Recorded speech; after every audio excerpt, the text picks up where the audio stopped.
Friends இங்கே ஒரு cup cake வந்து ரோட்டில் நடந்து போகிறப்ப பார்த்தீங்கன்னா டக்குன்னு ஒரு எலி வந்து பார்த்துருது. இது எப்படியாவது இன்றைக்கி சாப்பிட்றணும்டா அப்படின்னு அதை வந்து கடிச்சு கடிச்சு வந்து தின்ன வந்து ஆரம்பிச்சிருது.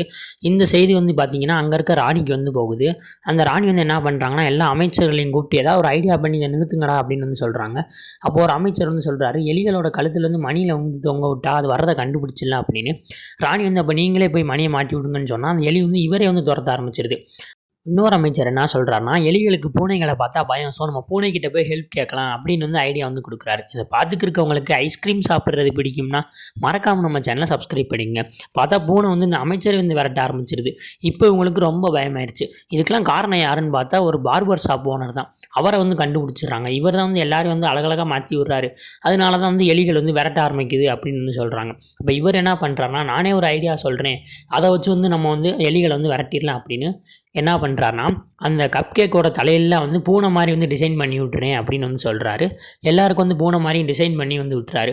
அங்கே போய் பார்த்தா எலிகள்லாம் வந்து இவங்களை பார்த்தோன்னு வந்து எலியோட ஹார்ட் வந்து வெடித்து வந்து செத்துருது.